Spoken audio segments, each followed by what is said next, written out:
Okay, the other side of the coin, aggression, trying to harm someone either physically and or verbally.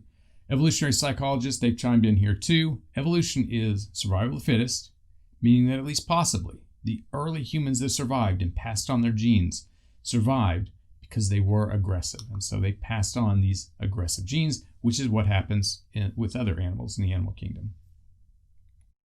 For the biological influences on aggression, there may be some genes that might influence your aggressive behaviors.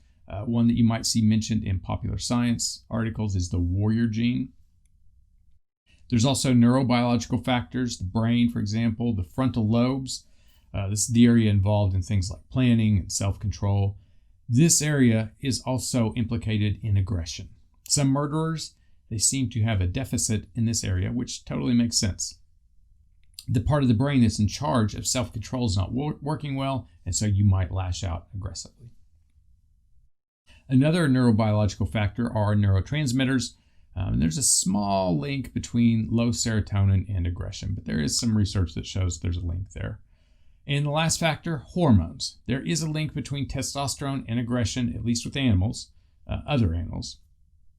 With humans, the relationship is probably a little bit more complex. Example, high testosterone might make some more aggressive. However, there might be some people with low testosterone, that might cause them to be aggressive. So there's going to be some type of interactions there. For the psychological influences on aggression, personality, we talked about with altruism. If you have high levels of agreeableness, you're more likely to be altruistic. On the flip side of that, low levels of agreeableness may be higher levels of aggression. There's also some studies that show a constellation of traits at play. Low agreeableness, low conscientiousness, and high levels of neuroticism are all associated with aggression. Additionally, frustrating and or aversive circumstances can lead to aggression. Example, if you're in pain, if the temperature is really hot, if you're in a noisy environment, that puts you in a bad mood, and then you're more likely to be aggressive. On frustration particularly, what researchers have proposed is that when you are blocked from reaching a goal, it causes frustration, which then causes aggression. There are also cognitive determinants of aggression.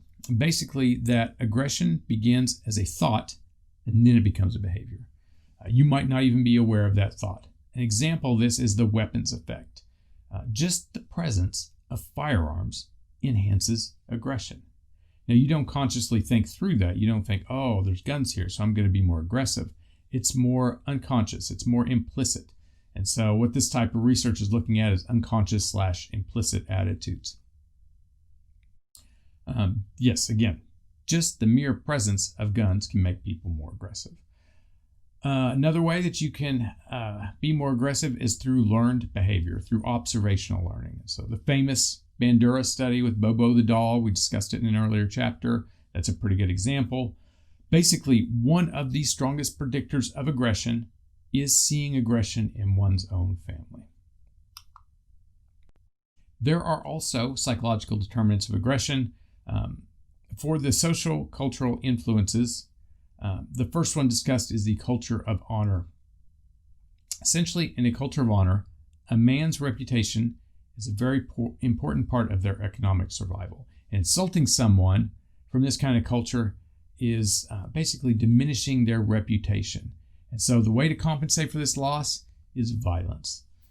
Some research has shown that in the U.S., Southerners are more likely than Northerners to be aggressive when honor is at stake. That's the culture of honor. Research on media violence and aggression is a little messy. In certain studies, they can find a link between media and aggression, depending on how they operationalize violence and how they operationalize aggression and how they're looking at the media. Others say that people that are already aggressive are drawn towards media that is aggressive.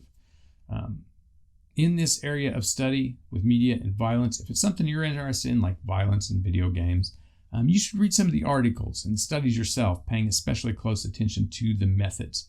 Ask yourself, are they really measuring aggression here in this study? Is what they're doing in this study, can it really translate into the real world? Because some of the things, it's like, this seems more like a lab phenomenon than it would be translating to the real world.